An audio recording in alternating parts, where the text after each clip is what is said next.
Et à tous et bienvenue à cette troisième session de notre cycle risque de corruption. Aujourd'hui, nous allons aborder un sujet qui est à la fois extrêmement concret et parfois difficile à appréhender, hein, qui est la culture d'intégrité et les risques comportementaux.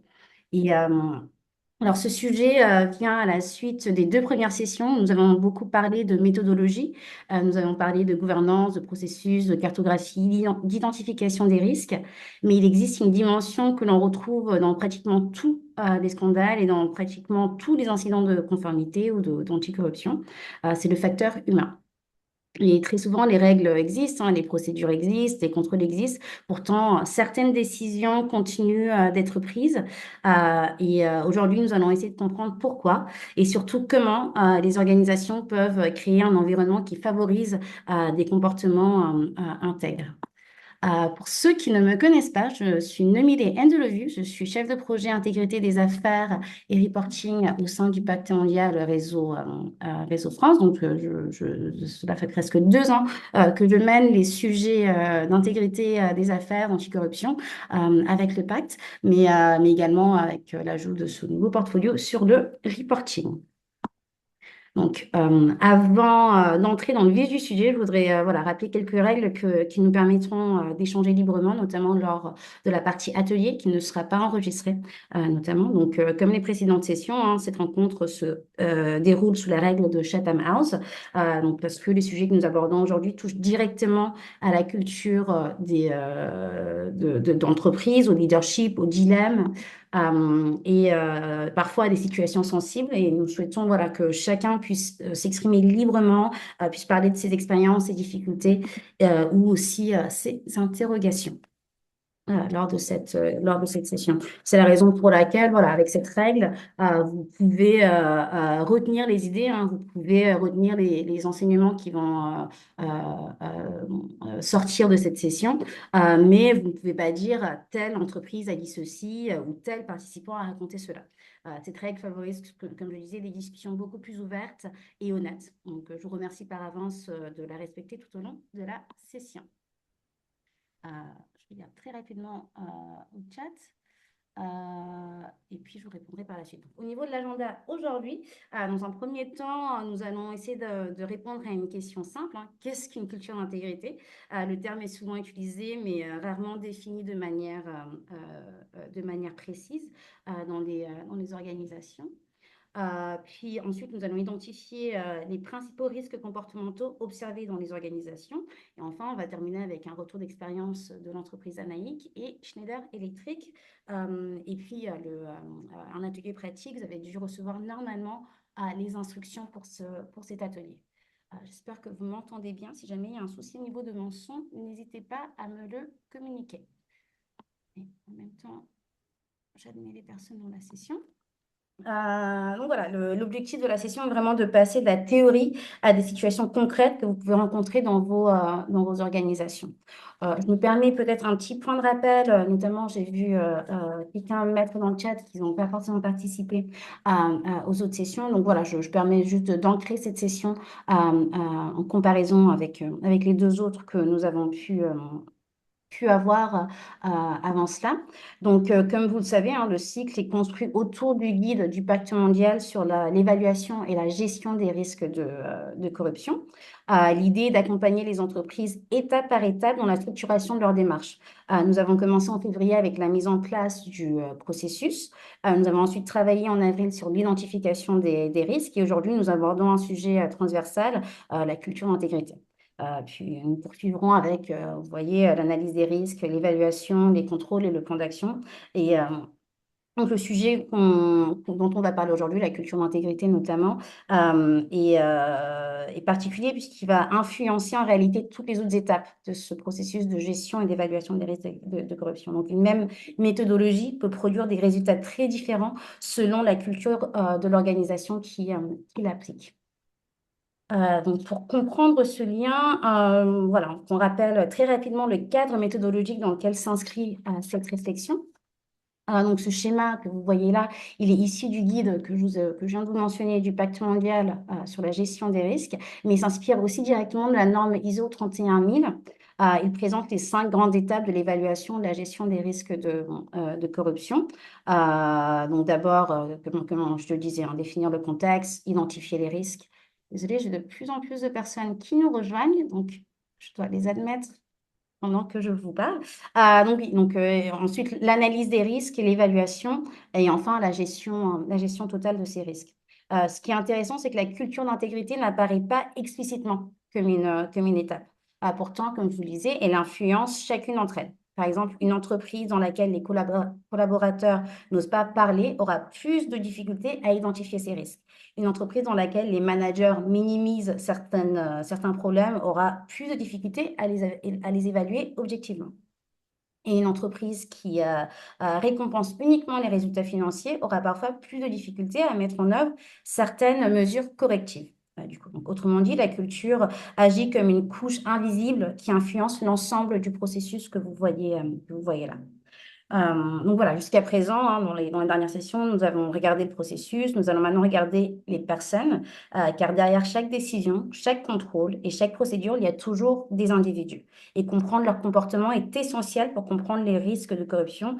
C'est ce qui nous amène naturellement à notre première question que je vais avoir pour vous juste là, qui est de savoir qu'est-ce que pour vous la culture d'intégrité.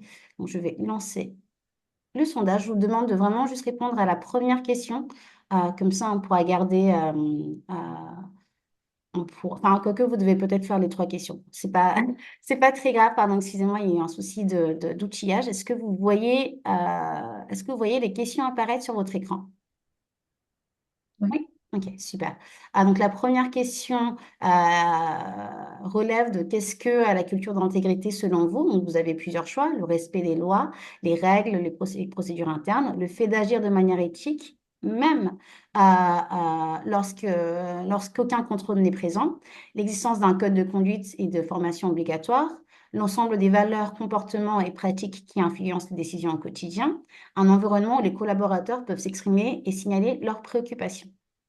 Et après, malheureusement, excusez-moi, c'est vraiment le paramétrage de Zoom c'était les 2 questions qu'on aura par la suite, qui peuvent être intéressantes d'avoir la réponse dès le départ, de savoir si une publication française sur la culture d'intégrité et sa mesure vous intéresserait, et de savoir si vous mesurez vous-même la culture d'intégrité dans votre entreprise. Je regarde mon chat. Connecté à la fois sur Ok, super. Bah, bonjour Camille, merci de nous avoir rejoints.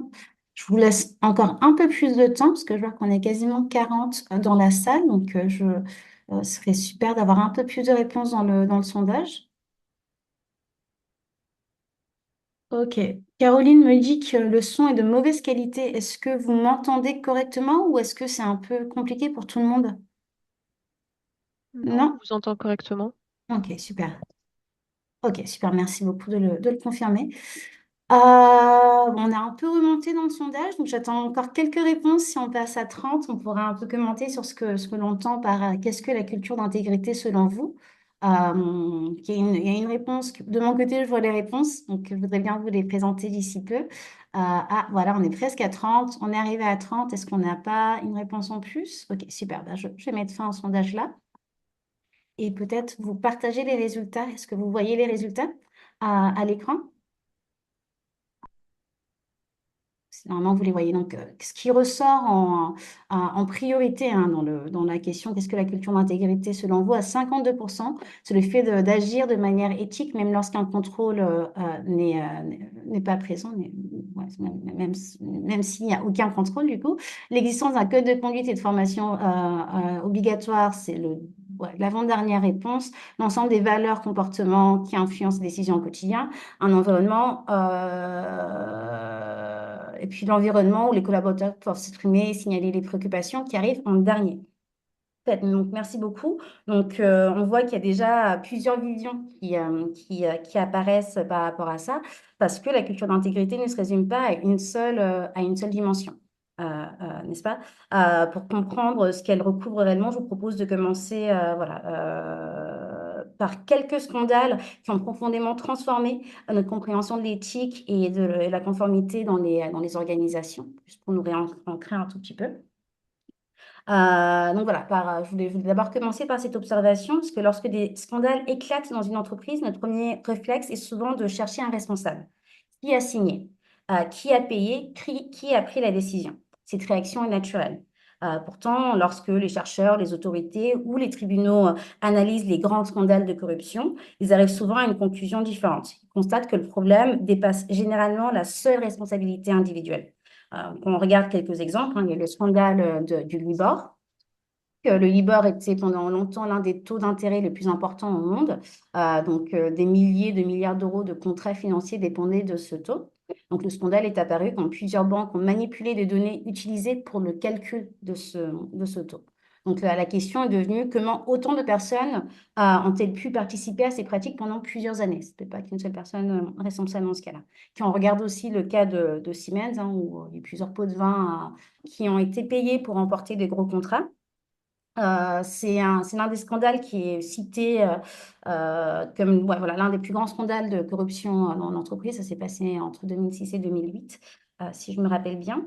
Mais voilà, Siemens disposait déjà des procédures et disposait déjà de contrôles. Elle disposait déjà d'une gouvernance. Pourtant, pourquoi ça n'a pas suffi pour prévenir la situation qui s'est passée par la suite? Parce que certaines pratiques étaient progressivement devenues normales dans l'enceinte de l'entreprise. Même logique chez Volkswagen, lorsque le scandale des émissions éclate en 2015, les premières déclarations laissent entendre que quelques ingénieurs seraient responsables.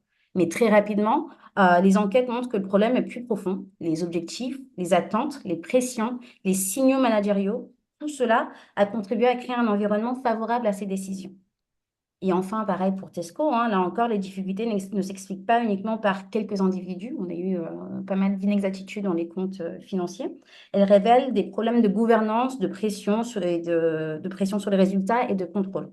Ce que ces exemples ont en commun est extrêmement important. Ils montrent que les comportements individuels comptent, mais ils montrent également que ces comportements émergent dans un contexte. Et ce contexte influence fortement les décisions qui vont être prises par les organisations. Ah, ok, super. C'est précisément ce que nous appelons aujourd'hui la culture d'intégrité, hein, du coup, ce qui a bien pu ne pas bien se passer dans ces situations-là. Ces exemples nous amènent naturellement à une question, ce qui est si le problème ne vient pas uniquement des individus, alors qu'est-ce qu'une culture d'intégrité exactement? La définition que l'on peut avoir, que l'on a là de la culture d'intégrité va s'inspirer des travaux du Pacte mondial et de Transparency International. Et cette définition va nous dire que la culture d'intégrité existe lorsque les comportements quotidiens des collaborateurs, managers et dirigeants reflètent réellement les valeurs et les principes que l'organisation affirme promouvoir. Et je voudrais vraiment insister sur le mot réellement, car la culture ne correspond pas à ce qui est écrit, elle correspond à ce qui est vécu. Donc, si on regarde le schéma qu'il y a là en bas ensemble, tout commence par les valeurs qui sont affichées. Toutes les entreprises ont des valeurs, hein, intégrité, respect, responsabilité, excellence, et j'en passe. Ensuite viennent les règles et les pratiques. Ces valeurs vont être traduites en exigences plus concrètes, hein, donc les codes de conduite, les procédures, comme on a pu voir dans la question, dans le sondage, les contrôles. Mais ensuite, nous arrivons à quelque chose de beaucoup plus intéressant, les comportements observés. Ce sont les comportements que les collaborateurs voient au quotidien. Qui est récompensé, qui est promu, qui est sanctionné, quels comportements sont tolérés. Et enfin viennent les décisions quotidiennes, hein, des centaines de petites décisions prises chaque jour, souvent dans des situations ambiguës. Et c'est l'accumulation de ces décisions qui crée la culture réelle d'entreprise. Donc une culture forte existe lorsque ces quatre dimensions sont alignées.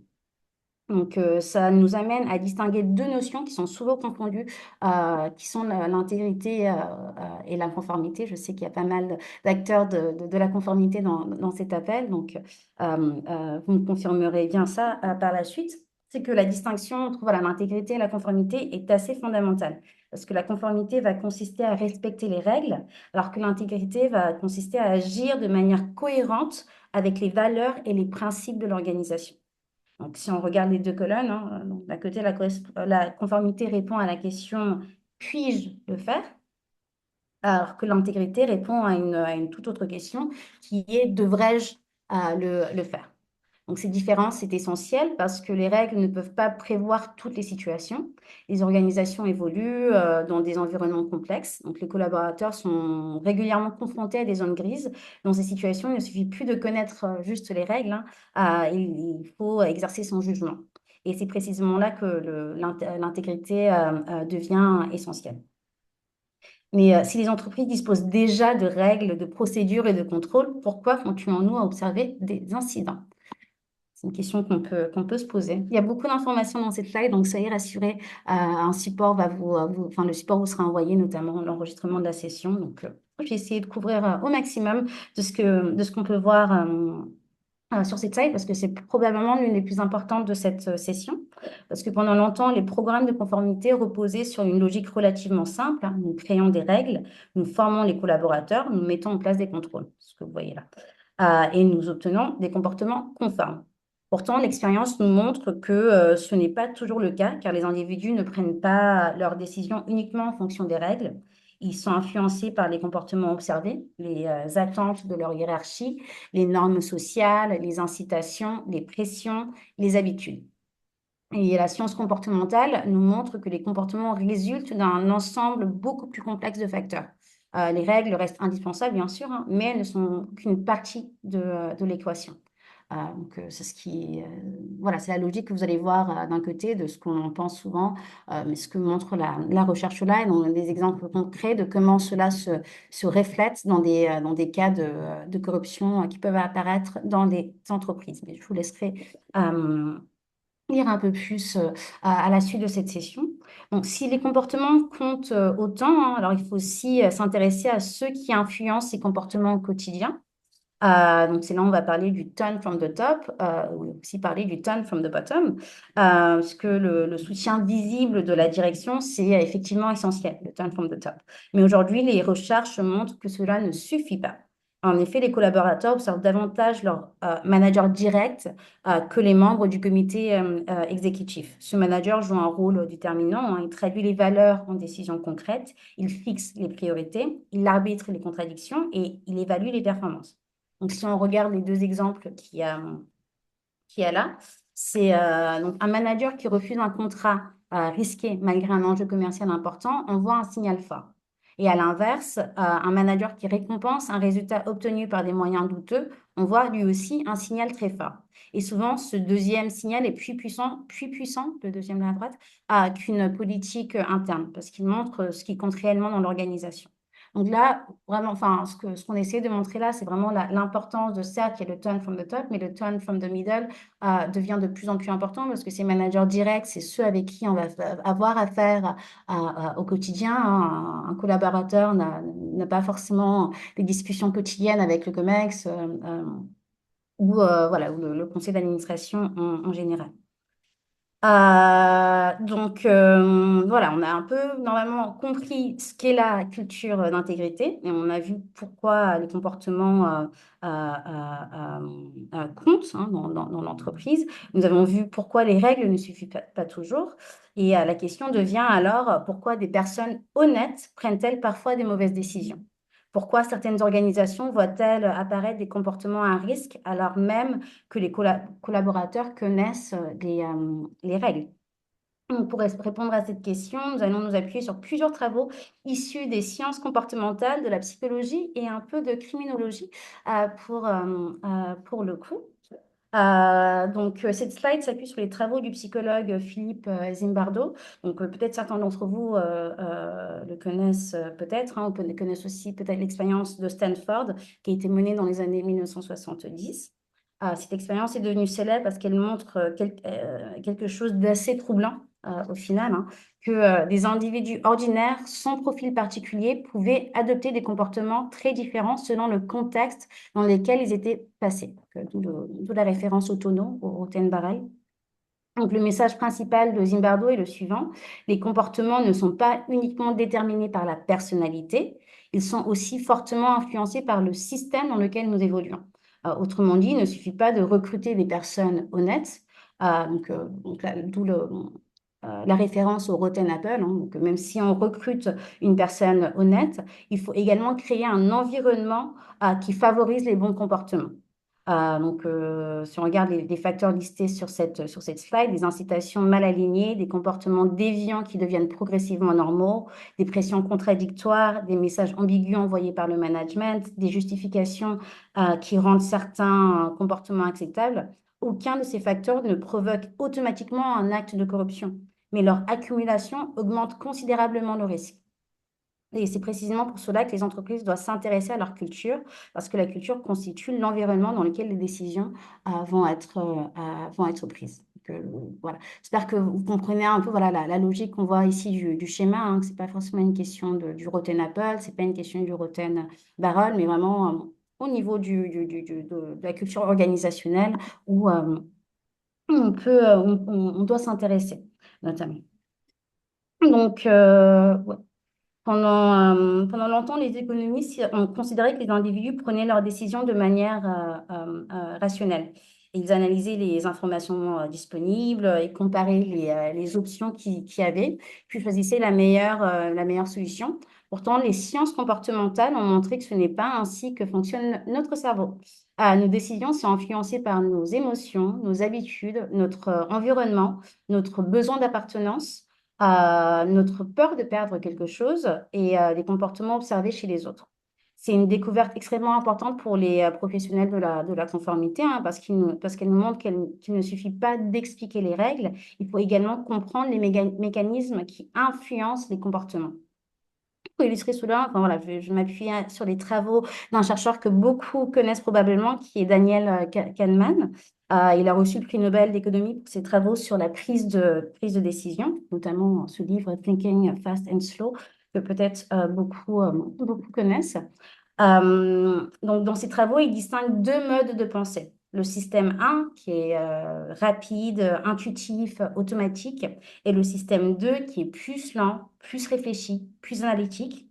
Et il a prouvé à travers de ses recherches que dans la vie quotidienne, nous utilisons principalement le système 1.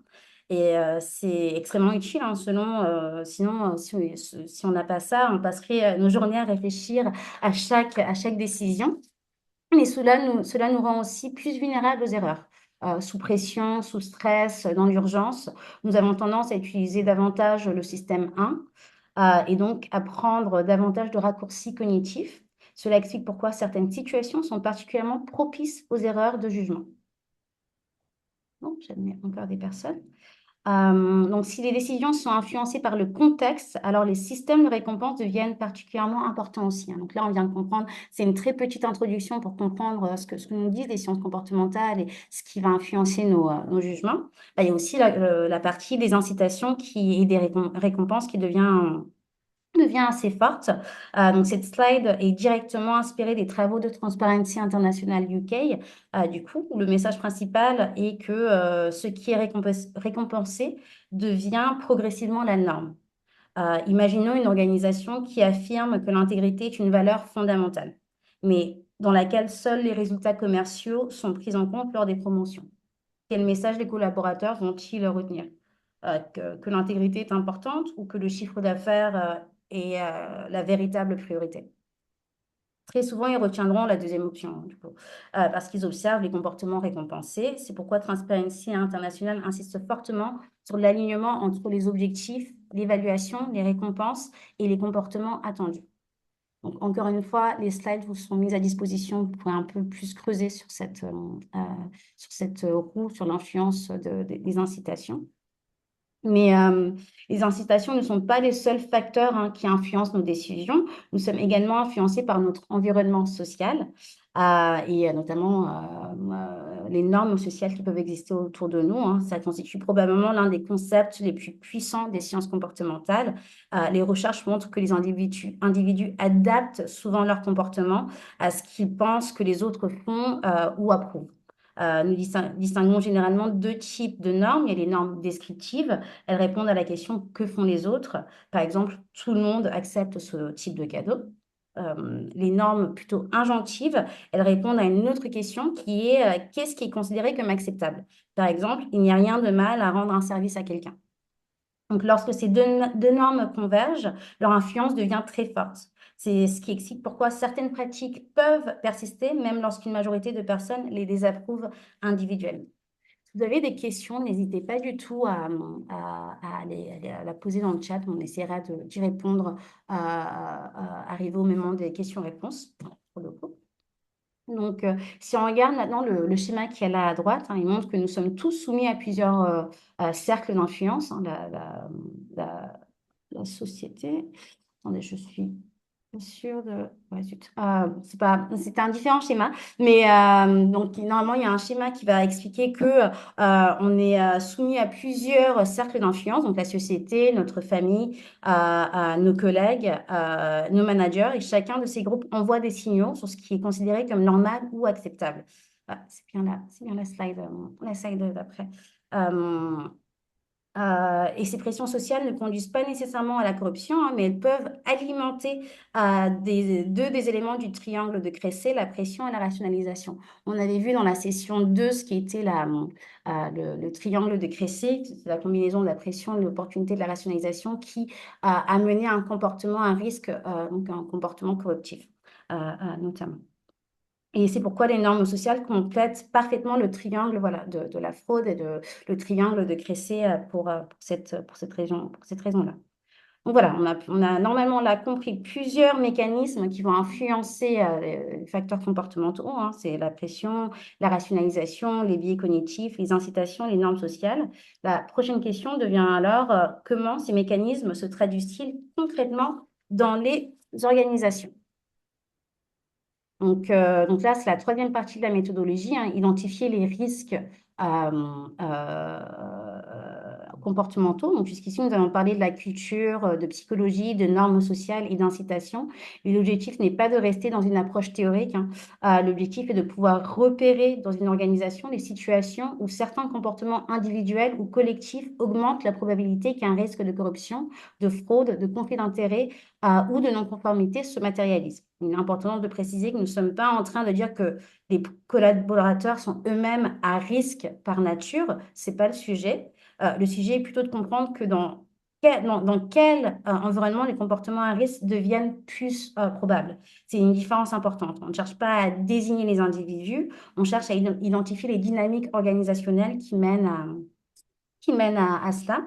Donc, pour rendre cette idée plus concrète, nous allons regarder voilà, une définition simple du risque comportemental, puis quelques exemples de risques que l'on peut observer dans les organisations à travers de cette slide. Donc, un risque comportemental peut être défini comme une situation dans laquelle les comportements individuels ou collectifs augmentent la probabilité qu'un risque de corruption, de fraude, de conflit d'intérêts se matérialise. Donc, cette définition est volontairement vague. Parce qu'un risque comportemental n'est pas forcément un acte de corruption en soi. C'est souvent ce qui précède l'acte de corruption. C'est ce qui crée un terrain du coup favorable à la corruption. Par exemple, une pression commerciale excessive ne constitue pas une corruption, mais elle peut augmenter la probabilité qu'un collaborateur contourne une règle ou accepte un arrangement douteux, n'est-ce pas? Et une culture de silence n'est pas un acte de corruption, mais elle peut empêcher l'organisation de détecter les signaux faibles au sein de son organisme. Et un système de bonus mal aligné n'est pas une fraude, hein, mais il peut encourager des comportements de court terme contraires à l'intégrité. C'est donc une approche très utile parce qu'elle permet d'agir avant que les risques ne se matérialisent. Le fait de vraiment savoir avoir une compréhension de ces risques comportementaux. Donc là, je vous ai parlé des différents facteurs qui peuvent influencer les risques comportementaux. Donc, si on regarde le schéma qui est présenté ici, il y a 4 grandes familles de risques comportementaux. Donc, la première, c'est la pression excessive que vous voyez en haut en orange. Ça peut être une pression commerciale, une pression financière, une pression sur les délais ou une pression hiérarchique. Le problème n'est pas l'existence d'objectifs ou l'existence ou pas d'objectifs, c'est les objectifs sont nécessaires. Le problème apparaît lorsque les objectifs deviennent irréalistes ou lorsqu'ils sont envoyés sans message clair sur la manière de les atteindre. Par exemple, il faut absolument gagner un contrat, mais sans dire il faut gagner le contrat correctement. Parfois, on retiendra juste, il faut absolument garder le contrat. Donc, l'autre facteur, ça va être la culture du silence à gauche, en bleu. Du coup, ça désigne les situations où les collaborateurs voient quelque chose mais ne disent rien. parce qu'ils ont peur des conséquences, parce qu'ils pensent que ça ne servirait à rien, parce qu'ils pensent que leur manager ne veut pas entendre le problème. Une culture de silence est extrêmement dangereux parce que, elle rend les risques invisibles, notamment. Troisièmement, il y a tout ce qu'on appelle le conformisme social, donc à droite en violet. C'est l'idée que l'on reproduit les comportements que l'on observe autour de soi. Si une pratique est répétée, tolérée ou jamais remise en question, elle peut progressivement devenir normale. C'est ce que l'on appelle parfois la normalisation des écarts euh, à droite. Et puis finalement, la quatrième famille, c'est les incitations mal alignées que j'ai mentionné plusieurs fois. C'est le cas lorsque des systèmes d'évaluation, de rémunération ou de reconnaissance encouragent implicitement des comportements contraires aux valeurs affichées. Par exemple, si l'on récompense uniquement le chiffre d'affaires, mais jamais la manière dont il a été obtenu, on crée un signal très clair. Et ce signal peut être plus puissant que le code de conduite qu'une entreprise a mis en place. Donc voilà, le schéma il s'appuie sur plusieurs des travaux que je vous ai mentionnés, hein, que ce soit le triangle de Crécé, Transparency International, les travaux du U4, de certains académiques. Donc voilà, comme ça vous avez aussi les sources si vous souhaitez creuser davantage. Et une fois que l'on a identifié ces risques comportementaux, la question suivante est évidemment que faire? Comment une entreprise peut-elle réduire ses risques? Comment peut-elle créer un environnement dans lequel les comportements intègres deviennent plus faciles, plus visibles et plus valorisés? Et c'est ce que nous allons voir dans la quatrième partie sur comment renforcer la culture d'intégrité. Donc, c'est la dernière partie de notre cadre méthodologique, hein, renforcer la culture d'intégrité. Jusqu'ici, nous avons vu ce qui peut fragiliser la culture. Maintenant, nous allons regarder ce qui peut la renforcer. L'idée principale est simple, une culture d'intégrité ne se décrète pas, elle se construit. Elle se construit par des messages, bien sûr, surtout par des décisions, des pratiques, des signaux et des comportements répétés. Une entreprise peut afficher de très belles valeurs, mais si ces valeurs ne sont pas traduites dans les processus, les objectifs, les évaluations, les décisions quotidiennes, elles resteront abstraites, hein. On revient vraiment à la définition qu'on a mis plus tôt sur la culture d'intégrité réelle. Donc, renforcer la culture d'intégrité, c'est donc travailler sur l'environnement de décision. Si on regarde les principaux leviers qui permettent d'agir concrètement sur cet environnement, on va avoir un schéma avec 5 leviers. Et il ne faut pas lire ça comme une liste de mesures séparées, hein. Il faut plutôt le lire comme un système. Ces 5 leviers doivent être cohérents entre eux. Donc, il y a d'abord le leadership exemplaire, hein. Il s'agit de montrer par les décisions que l'intégrité compte réellement. Par exemple, un dirigeant ou un manager qui refuse une opportunité risquée envoie un signal extrêmement fort. Les règles et les repères.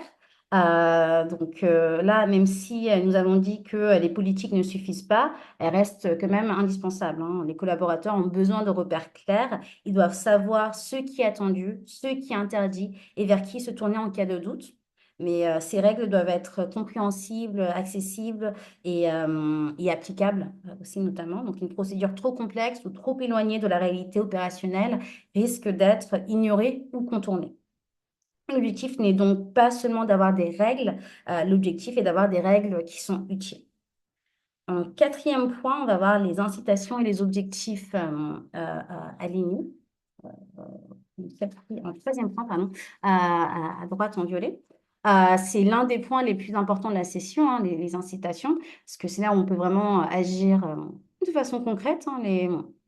Les entreprises obtiennent souvent les comportements qu'elles récompensent, c'est ce que je vous répète depuis le début de cette session. Donc, si les systèmes d'évaluation prennent en compte la manière dont les résultats sont obtenus, le message est différent. Ça peut passer par des critères d'intégrité dans les évaluations de performance annuelles, la reconnaissance des comportements exemplaires, l'absence de récompense pour les résultats obtenus par des moyens douteux et une cohérence dans les promotions. Donc, l'enjeu est d'aligner performance et intégrité à travers de ce levier-là. En quatrième point, du coup, un environnement de travail et la sécurité psychologique. Donc, une culture d'intégrité suppose que les collaborateurs puissent poser des questions, exprimer un doute ou signaler une difficulté sans contrainte. C'est ce que l'on appelle souvent la sécurité psychologique. Il ne s'agit pas seulement d'avoir une ligne d'alerte, il faut que les collaborateurs aient confiance dans le fait que leur parole sera entendue, protégée et traitée. Sinon, le dispositif existe formellement, mais il n'est pas utilisé. Et dans ce cas, les risques deviennent invisibles, hein, en lien aussi avec la culture de silence que je vous ai mentionnée plus tôt. Et puis, en cinquième levier, on va voir la gestion des comportements. Ça veut dire que les comportements contraires aux valeurs doivent être traités, ils doivent être adressés, y compris lorsqu'ils concernent des personnes performantes ou influentes. C'est un point extrêmement sensible, hein, dans beaucoup d'organisations. Certains profils très performants peuvent bénéficier d'une forme de tolérance. Après, ça crée malheureusement un double standard. Et ce double standard détruit progressivement la confiance dans le programme d'intégrité que l'organisation peut avoir. Donc, la cohérence est naturellement extrêmement fondamentale.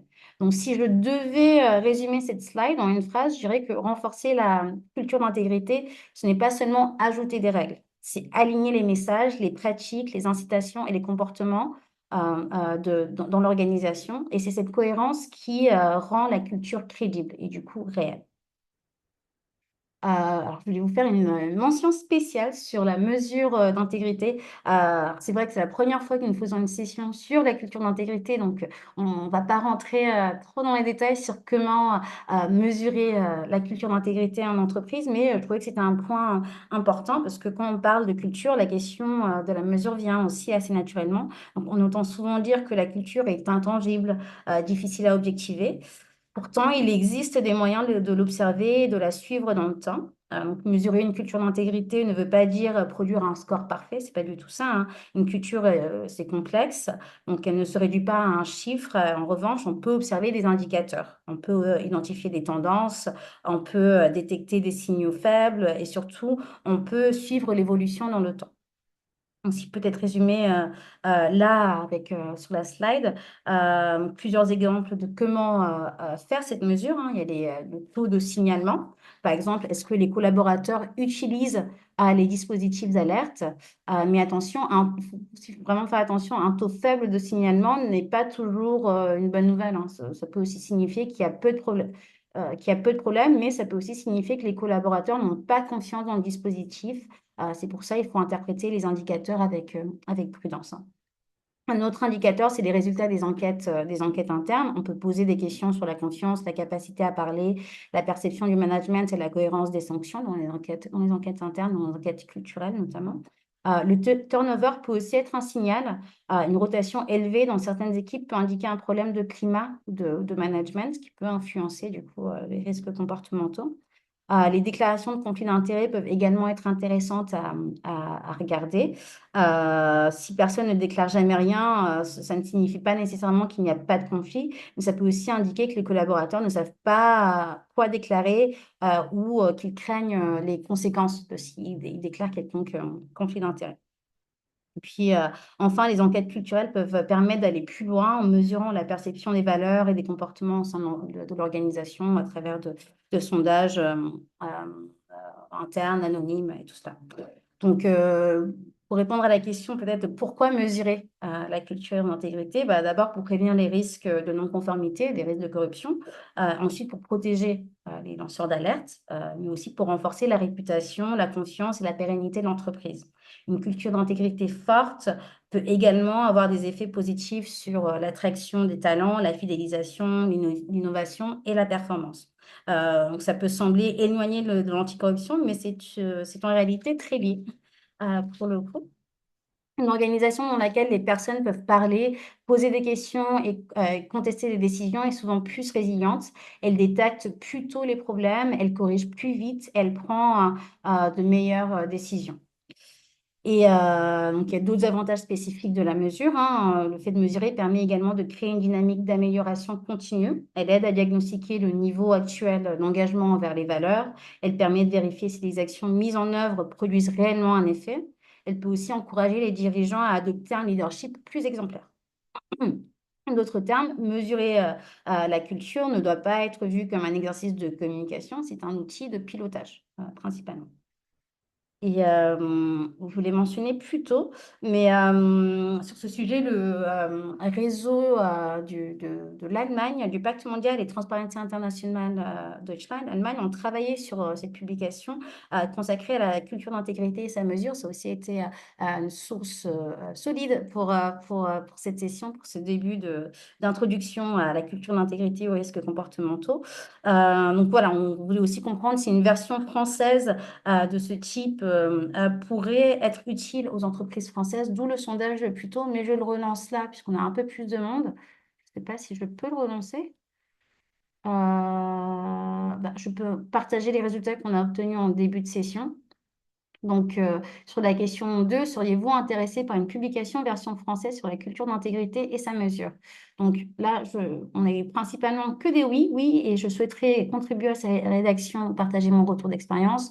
Oui, cela serait utile pour mon organisation et j'aurais besoin de plus d'informations sur le contenu. Donc, pas de souci. Pour l'instant, je vous invite à vraiment aller regarder cette publication qui est assez incroyable avec pas mal aussi de retours d'expérience, de cas pratiques, concrets des entreprises allemandes. Et on souhaiterait peut-être reproduire un travail similaire. Donc, pour ceux qui ont répondu, qui souhaiteraient contribuer à sa rédaction, n'hésitez pas à m'écrire, s'il vous plaît, à la fin de cette session pour qu'on puisse déjà commencer à réfléchir à cela. C'était la question qui allait suivre sur si vous seriez intéressé par cela. Et puis, il y avait une deuxième question, je repartage les résultats du sondage, de savoir si vous mesuriez la culture d'intégrité dans votre organisation. Donc, sans surprise, on a une majorité de non et nous ne savons pas encore comment procéder. Donc, j'espère que les quelques tips qui ont été partagés là sur comment le faire peuvent vous être utiles à ces 52%. Et ensuite, il y a non, mais nous envisageons de le faire, super. Et oui, de manière formalisée, régulière à 16%.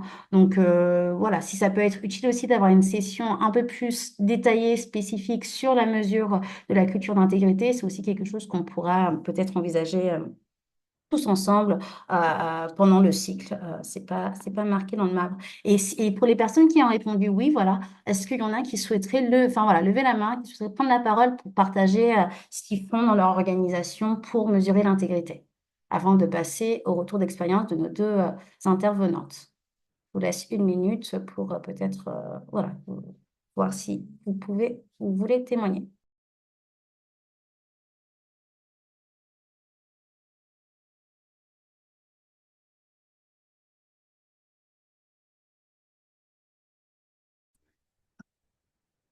Oui, bonjour, Virginie Delay.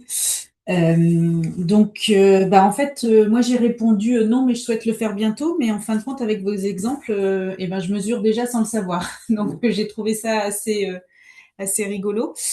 Nous, en fait, j'ai créé un MOOC sur tout ça, sur la corruption. Donc, déjà pour la partie formation, et à la fin, je note. Il y a une note qui est donnée aux salariés qui fait ça. Et on suit aussi toutes les demandes on fait excusez-moi, on fait un suivi des alertes qui sont déposées, du suivi aussi de ces alertes, si tant est qu'il y en ait, à quel point elles sont importantes ou pas, et quelle suite on donne à ces alertes qui sont déposées. Voilà. Super. Merci beaucoup, Virginie. Vous êtes plutôt une grande entreprise ou PME, ETI, pour avoir une idée aussi de... Ouais, on est 350 personnes, mais depuis hyper récemment, donc on était plutôt une PME jusqu'à maintenant. Voilà. Ok. Bah, Et ça fait 3 ans qu'on l'a mis en place, en fait, ce suivi-là. c'est vraiment super parce que c'est quelque chose que l'on entend souvent. Enfin, déjà parler de culture d'intégrité pour des plus petites entreprises qui sont pas directement ciblées par Sapin 2. Oui, C'est déjà une étape. Donc, c'est vraiment super de se dire que vous êtes en anticipation et que vous êtes vraiment dans une gouvernance 100% responsable avec déjà ces mesures qui sont en place. Voilà, c'est tout à votre honneur et bravo. En tout cas. merci. Euh, J'ai coupé mon micro. Donc voilà, donc s'il n'y a pas d'autres témoignages, on peut faire un résumé hein, de ce qu'on a vu là, hein. On a posé le cadre méthodologique, on a vu ce que c'était une culture d'intégrité, on a compris pourquoi les comportements ne sont pas uniquement déterminés par les règles, on a identifié les principaux risques comportementaux, on a commencé à voir comment les organisations peuvent renforcer leur culture, et puis on a parlé un peu de mesures. Mais nous allons maintenant passer à la partie retour d'expérience, à la partie plus concrète, avec deux perspectives très complémentaires. Donc d'abord, une perspective de Coralie à Paris, qui est Supply Chain Director auprès d'Anaïk. Puis ensuite, ça sera à notre très chère Nala de présenter. Mais Coralie, si vous êtes là, je vous passe la parole. Bonjour. Bonjour.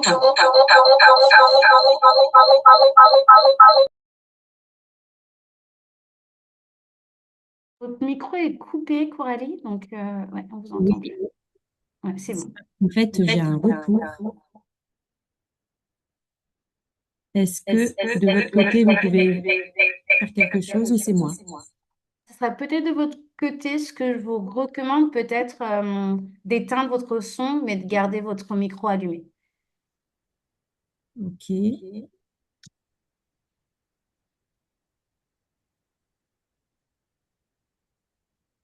Est-ce que vous m'entendez comme ça?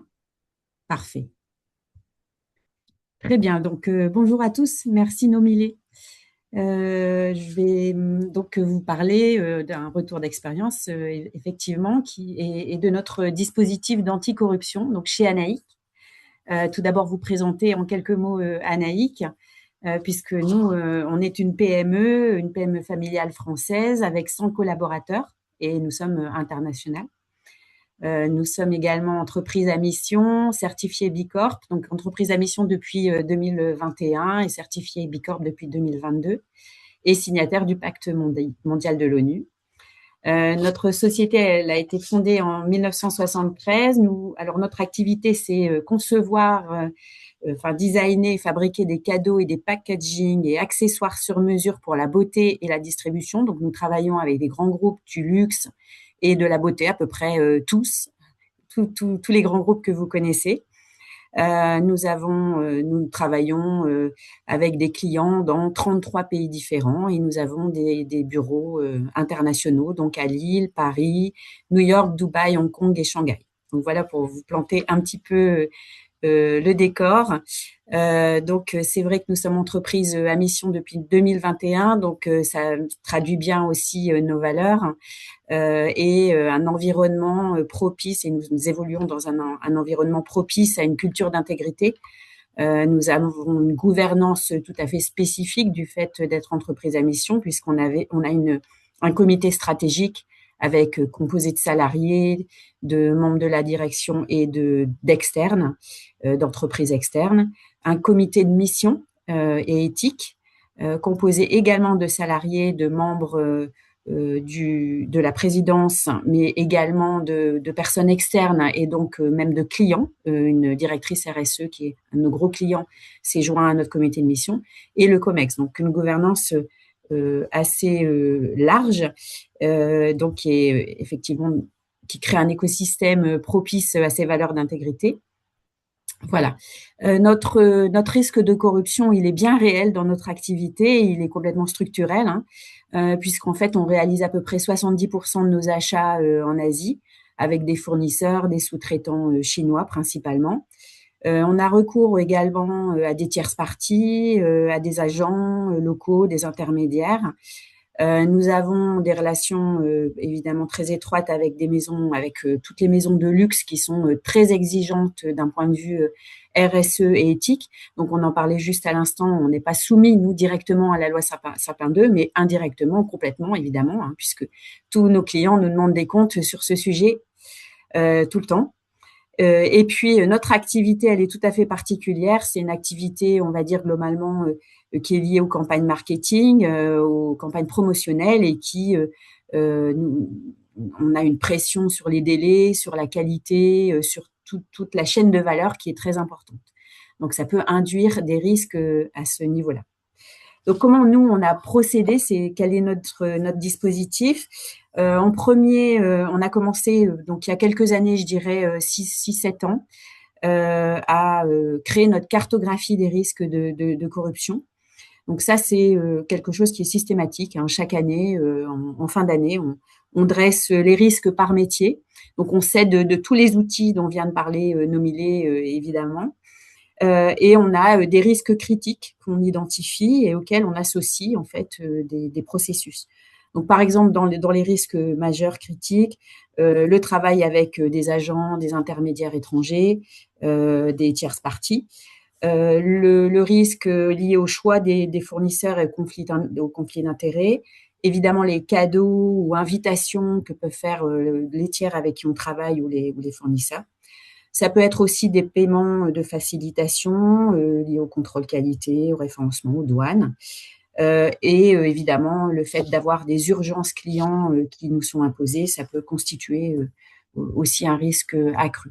Donc, on cartographie nos risques qui peuvent évoluer chaque année parce que ça évolue quelquefois aussi en fonction d'un contexte géopolitique, contexte de travail avec des nouvelles parties prenantes, que ce soit des nouveaux clients ou des nouveaux fournisseurs. Donc ça, c'est évidemment important de le réviser chaque année. On a 4 piliers en fait dans notre dispositif. Le premier, c'est notre politique tolérance zéro. Donc, on a une charte éthique interne qui a été créée aussi par les salariés, donc qui ont été très partie prenante dans cette charte éthique, qui ont un peu construit le sujet à l'aide de groupes de travail. Un code de conduite fournisseur qui est très clair sur les cadeaux, les conflits d'intérêts, la relation, les signalements, et qui est signé annuellement par l'ensemble de nos fournisseurs et qui est compris par tous parce qu'il est aussi expliqué. C'est vrai qu'on a l'avantage d'être une PME et qu'on est connecté très directement dans notre écosystème, enfin, avec toutes les parties prenantes de notre écosystème, donc ça aide beaucoup. Ensuite, on a une formation qui est obligatoire, 100% des collaborateurs de manière annuelle, principalement en présentiel pour environ 70%. Et en visio pour certains bureaux internationaux. Là, c'est l'occasion tous les ans de la réviser parce qu'on partage des cas concrets, on a des échanges directs avec les salariés, le département RSE qui est composé de 2 personnes et le COMEX aussi qui participe complètement à ces formations. Et c'est adapté aux métiers les plus exposés. Donc, le troisième pilier, c'est un canal d'alerte facile et confidentiel, un dispositif de remontée complètement confidentiel, qui n'est pas toujours utilisé, ça peut être complètement direct et nominatif. Et il y a une commission qui est dédiée aux investigations sur des cas concrets et avec une procédure de traitement qui est complètement formalisée. Et en dernier lieu, on a des contrôles internes avec des registres, hein, donc une validation qui est, par exemple, collégiale pour les fournisseurs. Il n'y a jamais un seul acheteur, par exemple, qui valide l'entrée ou le référencement d'un fournisseur dans notre scope. Il faut toujours un manager qui est associé ou 2 acheteurs plus un membre du COMEX ou de la direction achat ou de la finance. On a un registre formel des cadeaux, enfin c'est très classique, hein, mais il est établi et géré par le service RSE. Également, par exemple, des doubles validations des paiements fournisseurs. Et puis, on a une séparation entre le sourcing, la qualité, la finance, qui permet d'avoir aussi des croisements en fait entre les pratiques et qui permet d'avoir des contrôles efficaces. En tant que PME, ce qui nous différencie, et notamment ce qui nous différencie de nos concurrents, c'est qu'on a une proximité terrain qui est importante, notamment avec l'Asie, puisqu'on a une équipe intégrée qui est en place en Chine depuis très, très longtemps, depuis les années 2000. En 2007, on a également embauché un auditeur social qui est très fidélisé. Ça fait plus de 15 ans qu'il est avec nous. Il opère des prévisites d'usine, des évaluations d'usine et donc aussi explique. On a un roadbook fournisseur, on a ce code de conduite. Donc, lui, il est chargé d'expliquer, en plus de ce que font, par exemple, les acheteurs lors des visites d'usine ou dans leurs relations fournisseurs au niveau d'un référencement. Donc, on a une équipe qualité également de 6 personnes, formées, fidélisées, complètement intégrées à nos process RSE. On a une présence physique assez importante puisque les acheteurs se déplacent. On a des contrôles directs et on a finalement assez peu de dépendance à des tierces parties non maîtrisées. On le fait quand on a un trop-plein ou des pics d'activité, mais on aime bien pouvoir tout maîtriser et effectivement insuffler toutes nos process et nos valeurs dans notre écosystème. Donc, tous les fournisseurs, comme je vous disais, ils signent pour être référencés chez nous un code de conduite qui est expliqué et discuté avec eux, et on noue justement cette proximité grâce à nos équipes en place là-bas. Donc, notre première philosophie, je dirais, c'est d'instaurer cette proximité qui est réelle avec nos partenaires et expliquer toute la transparence et surtout les conséquences de la corruption avant que ça ne se produise. Et ça, c'est vraiment un élément clé. Parce qu'on a beau avoir des exemples, tout peut arriver à tout moment dans notre activité.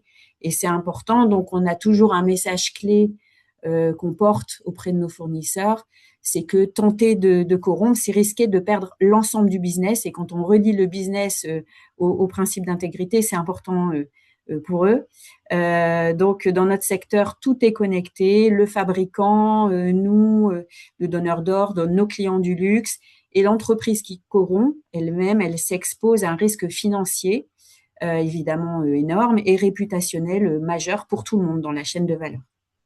Donc voilà, tout ça, c'est relayé évidemment par les acheteurs sur place, par nos équipes et les managers. Donc, tout le monde est vraiment partie prenante dans le sujet. On a vécu, évidemment, comme tout le monde, des cas concrets. On a eu, il y a quelques années, une tentative de corruption d'un salarié lors d'un contrôle qualité. Donc, l'usine a proposé une enveloppe rouge en Chine pour avoir un contrôle pass. Donc, la conséquence a été de blacklister l'usine, évidemment. Après un long processus d'investigation avec le salarié avait pris des photos, des preuves, etc. Donc ça, on a mené ça en interne et on a blacklisté le fournisseur, évidemment. On a expliqué ce cas-là lors des formations directement à l'ensemble des salariés pour que ça ne se reproduise pas. Et on a eu un deuxième cas un peu plus indirect et la plus récent, qui était la corruption d'un auditeur social d'un de nos clients. Donc là, ça a été avec des conséquences assez larges, puisqu'en fait, l'auditeur social qui a été victime de la tentative a remonté. Donc, vous imaginez bien que c'est notre client quelque part qui nous a remonté directement la tentative de corruption. Donc, on n'a pas pu évidemment faire autrement que continuer effectivement à investiguer avec toutes les preuves que notre client nous a apportées, l'auditeur de la tierce partie de notre client nous a apportées. On a blacklisté l'usine, mais ça a eu des redondances, on va dire, assez importantes, puisque finalement, l'usine travaillait aussi avec nos concurrents. Donc, elle a été blacklistée aussi pour l'ensemble de l'écosystème plus indirect, pour les concurrents, et auprès du client. Et il a fallu trouver des plans B pour produire. Donc, ça a eu des conséquences également financières pour nous, puisqu'on a perdu des commandes à cause de ça, puisqu'on ne pouvait pas trouver immédiatement de quoi fabriquer tout de suite dans les délais impartis. Donc, vous voyez, en fait, les conséquences de la corruption sont plutôt importantes. Donc, du coup, c'est à prendre en compte aussi quand on explique ça à nos parties prenantes. Voilà, on a des red flags, ce qu'on apprend aux équipes toujours avec des signaux d'alerte importants. Donc, un fournisseur qui propose un cadeau personnel coûteux, qui insiste par exemple pour travailler sans contrat, qui demande un paiement sur un compte qu'on ne connaît pas, qui est différent de celui de la société, ça a pu arriver. Un agent qui refuse de préciser sa prestation exactement ou sa commission. Enfin voilà, je pourrais faire une longue liste, mais en fait, on a listé tous les red flags et en fait, ça fait partie des formations et on a souvent, ça crée le dialogue avec les salariés, les usines, parce que quelquefois, en fait, on se rend compte que justement, les salariés ont du mal à apprécier la limite entre ce qui est faisable, pas faisable. Un cadeau fournisseur, en fait, tant qu'il n'a pas de valeur, il peut être accepté ou refusé. Donc, par exemple, notre commission RSE, elle va se charger de traduire le cadeau en valeur et de dire, là, non, franchement, faut le refuser. Et puis, d'aider aussi les salariés à apprécier, en fait, le geste de cette manière-là. Donc, voilà, ça, c'est très important. Et comme je le disais en préambule, le dialogue est toujours important, mais c'est quelque part quelque chose du fait de notre taille, puisqu'on n'est que 100 salariés, qui est facilitant, puisqu'on peut avoir un rapport direct entre le middle management, le top management et les salariés et les fournisseurs. Et ça, c'est vraiment au bénéfice de notre écosystème. Voilà, donc notre ambition et message qu'on délivre aux partenaires et ce qu'on veut démontrer surtout à nos clients, parce que c'est ça qui est important, c'est qu'on a une cartographie annuelle par métier.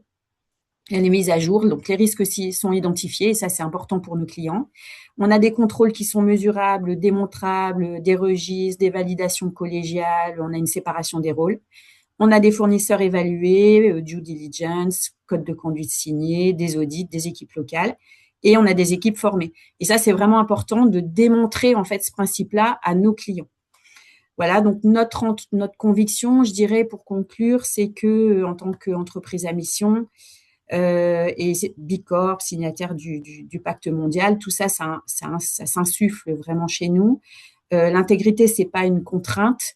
C'est plutôt un avantage compétitif qui est durable et c'est une promesse qui est faite à tout notre écosystème et une cohérence en fait dans nos actions tous les jours et c'est ça qui est pour nous très important. Voilà, j'espère que j'ai respecté mon timing. Non, c'est super, merci beaucoup. N'hésitez pas, peut-être après l'intervention, ma collègue aussi, de poser des questions à Anaïs. Oui, super. Merci beaucoup, Coralie. On est dans les temps et quelques questions dans le chat. Je voulais aussi peut-être souligner, parce que dans la première partie de ma présentation, c'était vraiment dans la théorie, dans la psychologie, l'étude scientifique des choses. Et je pense que l'idée d'avoir une intervention comme la vôtre, Coralie, c'est aussi de démontrer aussi le courage de prendre des décisions qui sont pas faciles. Enfin, ce n'est pas que de la théorie, ça se passe réellement dans des cas concrets, dans des cas opérationnels. Donc, moi, je note le blacklisting d'un de vos fournisseurs ou le fait de blacklister un autre fournisseur d'un de vos clients qui a eu des réelles conséquences. Donc, c'est pas qu'on parle parfois on parle beaucoup de conformité, de ce qu'on devrait faire et de bug seeking, mais de pas aller au-delà parce que on se dit, les pertes peuvent être un peu trop importantes. Donc, je vous remercie réellement pour vos témoignages parce que ça ancre cette présentation dans la réalité. Il y avait 2 questions pour vous dans le chat. Si j'arrive à la retrouver, il y avait une question de Catherine qui nous demandait si ça vous a apporté concrètement quelque chose d'être une entreprise à mission. Vous avez peut-être répondu sur ça. Et aussi si vous pouvez montrer l'exemple de votre cartographie des risques. C'était 2 questions que vous avez eues.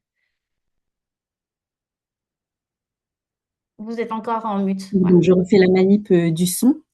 Alors oui, pour la question sur l'entreprise à mission, je dirais que l'entreprise à mission, c'est chapeau en fait, c'est corporate et ça pose un cadre des valeurs puisqu'on a des objectifs qui sont inscrits dans les statuts. On a 3 objectifs statutaires. L'intégrité en fait partie, évidemment. De manière, on va dire.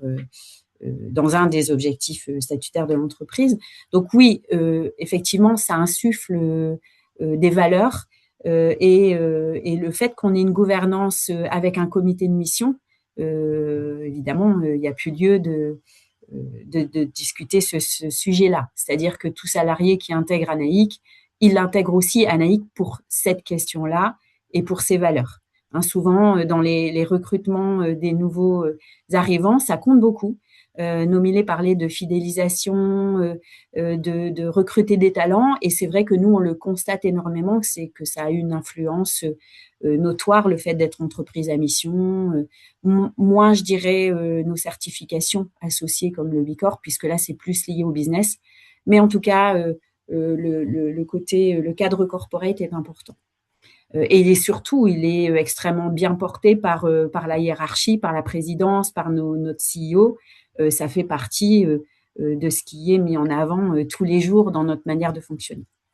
Voilà. Et la deuxième question, la cartographie des risques. Simplement, bon voilà, ça va être compliqué de rentrer dans le détail. En fait, c'est une grosse matrice. Ce qui est intéressant, bon, il y a des méthodologies diverses et variées.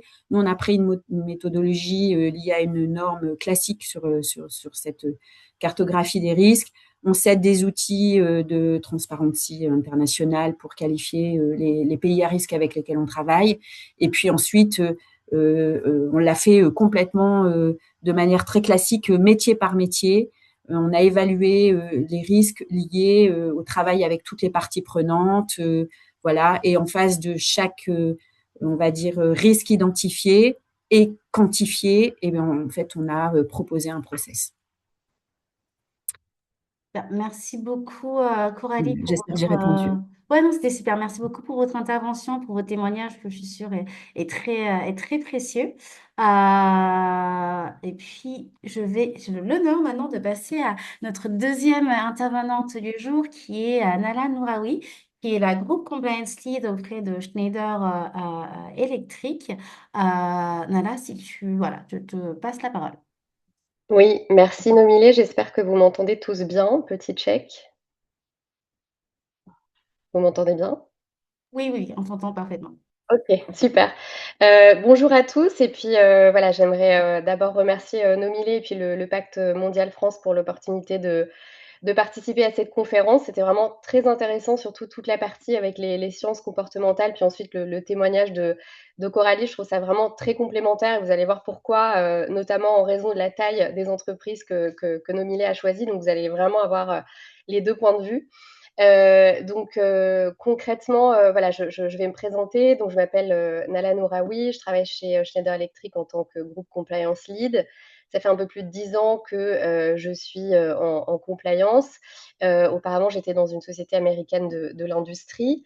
Et puis voilà, alors un mot rapide sur Schneider, je pense que vous connaissez tous plus ou moins parce que vous avez peut-être des tableaux électriques chez vous, ou des interrupteurs, mais ça, c'est vraiment la partie émergée de l'iceberg. Schneider, c'est avant tout, une entreprise qui travaille sur de très gros projets, donc notamment l'électrification d'infrastructures, donc construction de métro, centrales nucléaires, etc. L'électrification de bâtiments, donc maintenant les bâtiments connectés, les data centers, etc. Donc voilà, vous allez comprendre pourquoi c'est important au niveau du contexte. Au niveau de l'environnement, c'est une entreprise qui est présente dans plus d'une centaine de pays. Et on est à peu près 180 000 collaborateurs. Donc c'est vraiment énorme. C'est voilà, un très grand groupe. Euh, Avec en fait des populations, avec des salariés qui vont être répartis à la fois dans des usines, qui vont travailler sur des projets industriels, qui vont être dans des centres de distribution, qui vont être dans des centres de R&D, dans des fonctions support, etc. Donc vraiment un éventail assez large. Et avec voilà, des enjeux d'intégrité qui vont comporter de la pression, qui vont être dans des pays avec des juridictions un petit peu plus compliquées et des contextes locaux très différents. Donc ça, c'est un petit peu pour on va dire la vision d'ensemble du groupe. Moi aujourd'hui, alors j'aimerais vous parler, déjà je vais vous présenter un petit peu le programme de compliance et puis dans un second temps, expliquer comment est-ce que nous, chez Schneider Electric, on relaie cette culture d'intégrité dont on parlait et puis comment on la mesure pour terminer. Donc au niveau de l'organisation de notre programme, nous, on a un programme de conformité qui est global et central.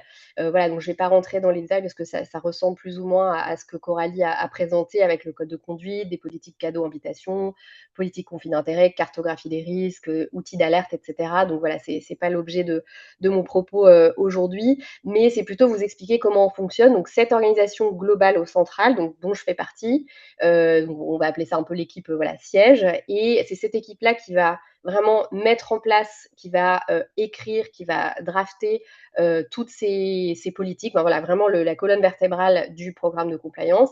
Et ensuite, ce programme de compliance, il va être animé par différentes équipes. Donc nous, on est une très grosse équipe compliance.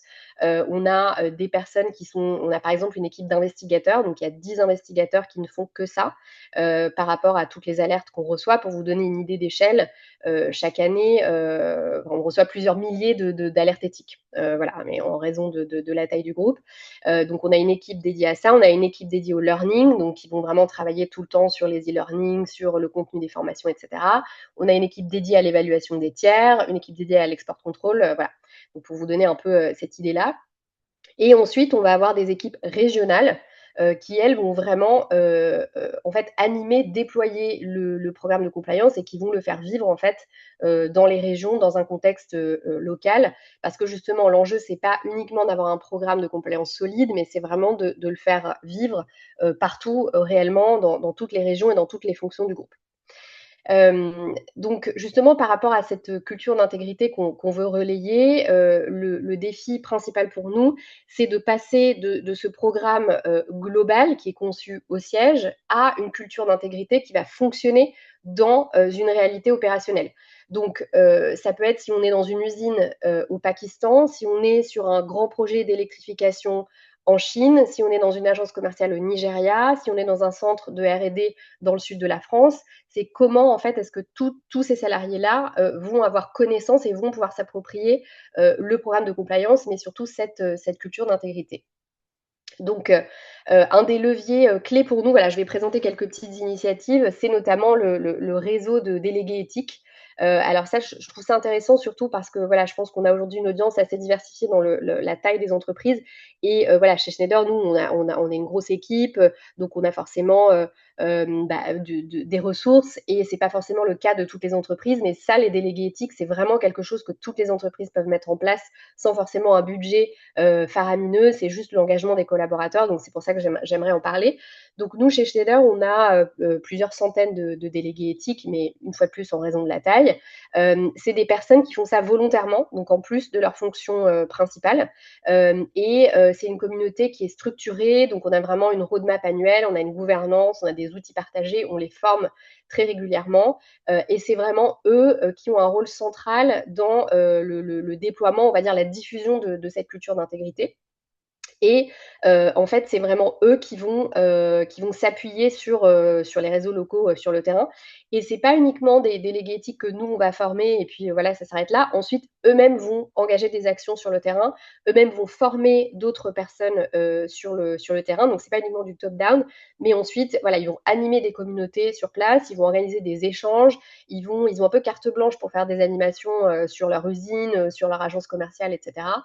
Et ça fait vraiment la différence parce que c'est ce qui permet de faire le relais entre, bah, voilà, le programme de compliance, qu'on va imaginer, depuis, la région parisienne à, comment on va se l'approprier, dans une usine, en Inde si un jour on fait face à une situation, non éthique. Donc c'est vraiment eux qui sont le pont, et c'est cette proximité qui selon moi, fait la différence. Et puis, voilà, c'est aussi reconnaître une réalité qui fait qu'en fait, on ne peut pas parler d'intégrité de la même manière à tout le monde. Donc un salarié, en usine avec un shift, en rotation de 8 heures ou 12 heures la nuit, sans accès à un ordinateur, ne va jamais vivre la conformité, de la même manière que, une salariée à Paris, qui fait son e-learning, en télétravail. Donc c'est vraiment important de comprendre ça et de diversifier vraiment, les canaux et en fait le contenu. Donc voilà, donc on va avoir des formats différents, on va varier les formats avec des supports très concrets qui vont diverger donc en fonction du contexte. Donc on va avoir l'affichage sur les sites, on va avoir des écrans, on va avoir voilà des écrans dans les ascenseurs, on va avoir des campagnes locales, on va avoir des jeux, on va avoir des quiz, notamment voilà sur les populations qui ne sont pas connectées, donc qui n'ont pas d'ordinateur dans le cadre de leur fonction, avec des petits challenges, avec des cadeaux à gagner, avec des objets visibles. Voilà, ça peut être des objets promotionnels entre guillemets, mais avec le QR code ou le nom de l'alerte éthique, de la ligne éthique. Comme ça, ils peuvent scanner le QR code et voilà et accéder au système d'alerte éthique. Donc nous, on utilise Navex pour ceux que ça intéresse. On utilise aussi, alors ça pour les fonctions connectées, un réseau social interne qu'on a au sein de Schneider, comme un levier pour amplifier les messages, créer du dialogue avec les collaborateurs. Donc en fait, on peut poster, les gens peuvent commenter, enfin vraiment comme un réseau social. Ça permet d'engager des conversations et puis ça nous permet de faire des posts aussi ciblés. Donc on va faire des posts ciblés RH, des posts ciblés finance, sales, fonction achat, et cetera. Donc une fois de plus pour s'adapter, à leur réalité et à leurs responsabilités.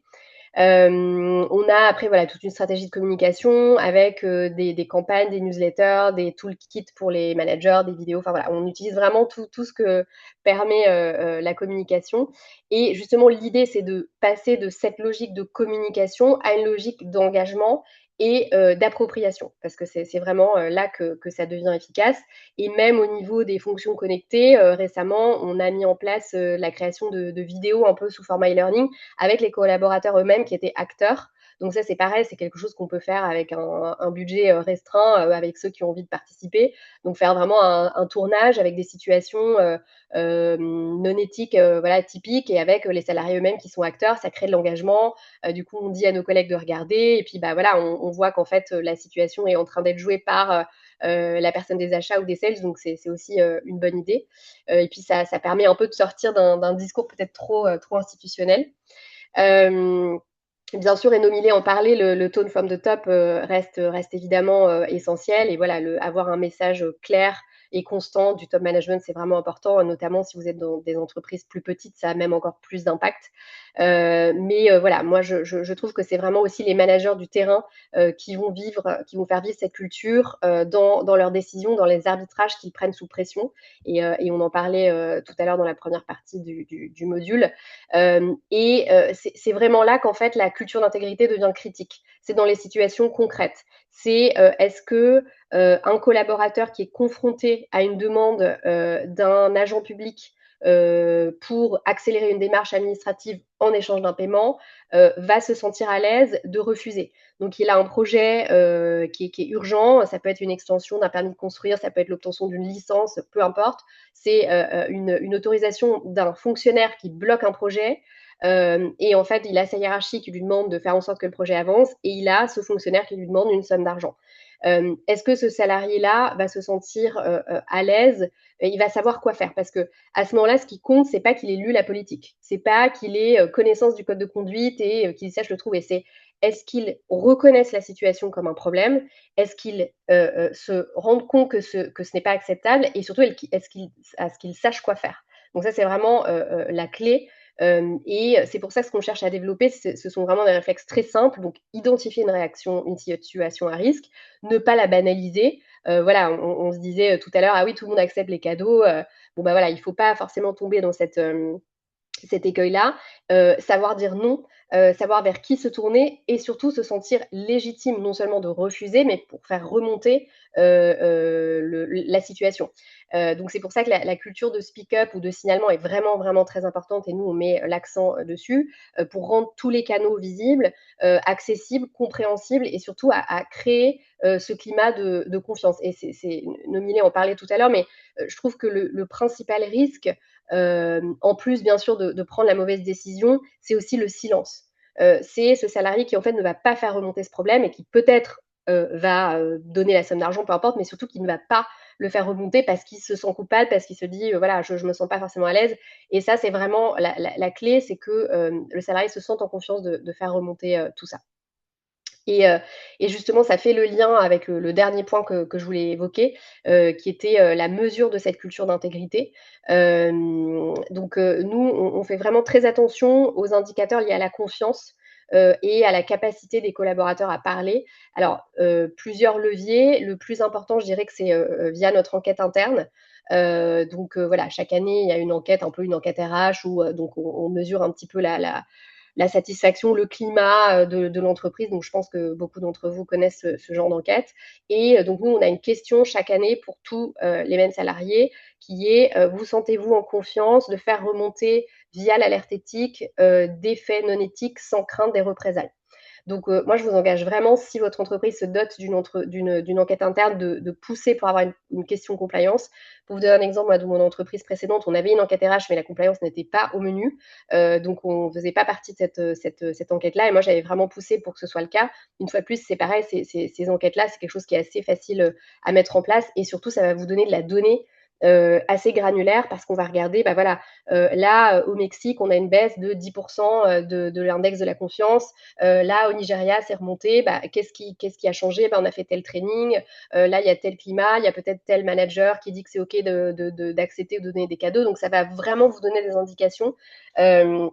Et puis, c'est des enquêtes qui sont anonymes, donc les salariés se sentent à l'aise de répondre. Donc ça, c'est vraiment très intéressant.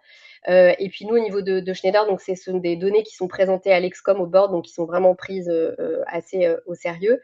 Et puis alors on parlait tout à l'heure de voilà, qu'est-ce qu'on peut mettre en place. Une fois de plus, j'essaie de prendre en compte l'audience avec certains d'entre vous qui sont dans des plus petites entreprises. Il y a vraiment des choses très faciles à mettre en place par rapport au sondage où vous avez envie de le mettre en place, vous ne l'avez pas encore fait, sans beaucoup de ressources, sans beaucoup de budget. C'est commencer à faire des dashboards avec la donnée existante. En fait, vous avez tous de la donnée, vous savez tous combien d'alertes éthiques vous recevez, vous savez tous à quel endroit vous les recevez, vous savez si elles sont anonymes ou pas. Vous savez si voilà, combien de trainings vous avez conduit. Et ben ensuite vous pouvez vraiment en fait relier cette donnée ensemble, pardon. Donc c'est dire bah voilà, là on a une augmentation des alertes. Bah, c'est vrai qu'on a fait un training dans cette usine là ou dans cette région là il y a 6 mois. Donc comme disait Nomilé, en fait c'est pas parce qu'on a plus d'alertes que c'est moins bien. Au contraire, ça veut dire qu'on a une meilleure confiance, une meilleure connaissance du dispositif.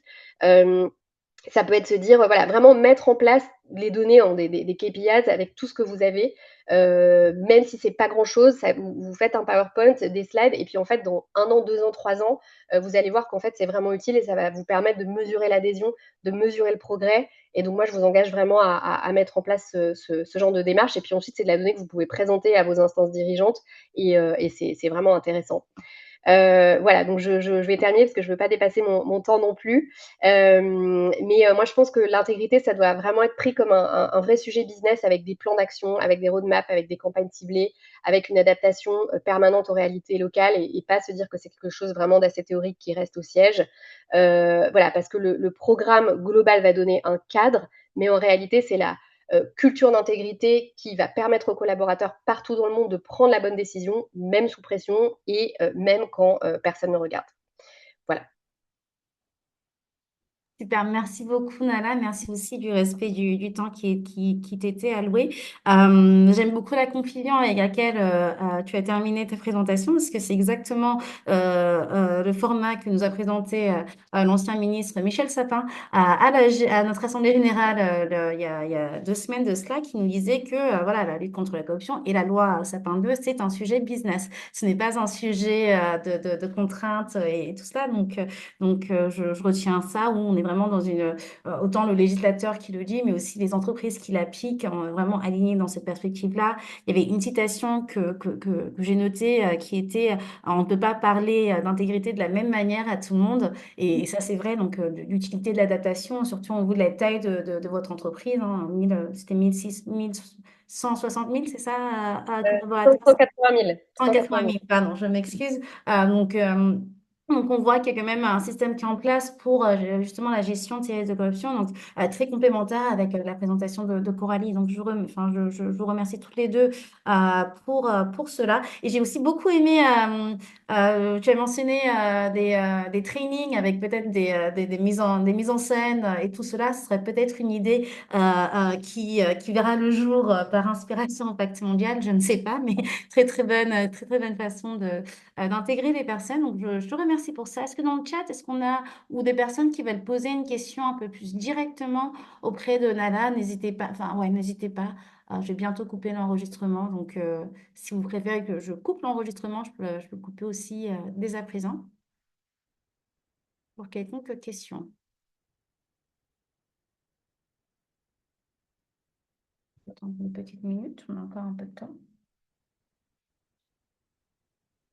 Alors, retour d'agence très intéressant. Merci pour le. Ouais, bah, super, merci beaucoup. Un remerciement d'Anaïs à Nala et à Coralie. Bah, super. Bah, dans ce cas-là, si on n'a pas de questions concrètes, et en vue du temps qui nous reste, qui est un peu plus de 30 minutes, je vais vous suggérer de passer à la partie atelier de cette présentation-ci. Donc, merci beaucoup à nos deux intervenantes, hein. Vraiment, c'est vos retours d'expérience qui rendent aussi beaucoup plus concret les présentations qu'on fait. Donc, vraiment, merci pour ça. Donc là, on va passer sur la partie